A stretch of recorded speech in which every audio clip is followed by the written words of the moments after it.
T20 ప్రపంచ cup 2026 pre క్లైమాక్స్కు చేరుకుంది. మార్చి 5వ తేదీన ముంబైలోని వాంఖేడే స్టేడియంలో భారత్, ఇంగ్లాండ్ జట్ల మధ్య జరగనున్న సెమీఫైనల్ పోరుపై సర్వత్రా ఉత్కంఠ నెలకొంది. ఈ కీలక మ్యాచ్కు ముందు భారత దిగ్గజమైన సునీల్ గవాస్కర్ టీమిండియాను హెచ్చరించాడు.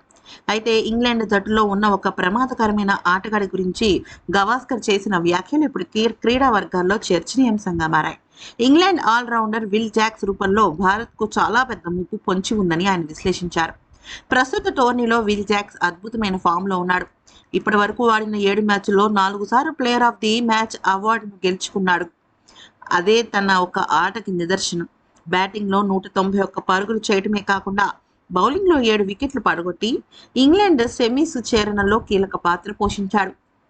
పిచ్ కనుక కాస్త టర్న్ అయితే విల్ జాక్స్ను ఎదుర్కోవడం భారత బ్యాటర్లకు చాలా కష్టం.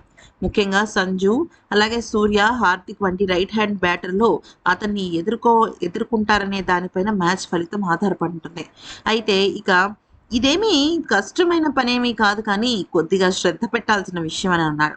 ఇంగ్లాండ్ జట్టులో విల్ జాక్స్ 7వ స్థానంలో బ్యాటింగ్కి రావడం ఆ జట్టుకు చాలా పెద్ద ప్లస్ పాయింట్. మన జట్టులో శివం దుబే ఎలాగైతే మ్యాచ్ స్వరూపాన్ని మారుస్తున్నాడో ఇంగ్లాండ్కు విల్ జాక్స్ కూడా అలాగేనని ఆయన పోల్చాడు.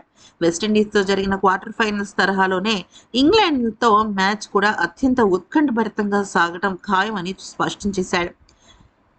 అయితే ముఖ్యంగా భారత లెఫ్ట్ హ్యాండ్ బ్యాటర్లైన అభిషేక్ శర్మ, తిలక్ వర్మ, శివం దుబేలకు విల్ జాక్స్ బౌలింగ్ వేసే అవకాశం తక్కువ. కాబట్టి రైట్ హ్యాండ్ బ్యాటర్లే బాధ్యత తీసుకోగలరని గవాస్కర్ సూచించాడు. ముంబై పిచ్ సాధారణంగా బ్యాటింగ్కు అనుకూలిస్తుంది, కానీ ఒత్తిడిలో ఉన్న సమయంలో స్పిన్నర్లు కూడా ప్రభావం చూపే అవకాశం ఉందని హెచ్చరించినట్టు తెలుస్తోంది.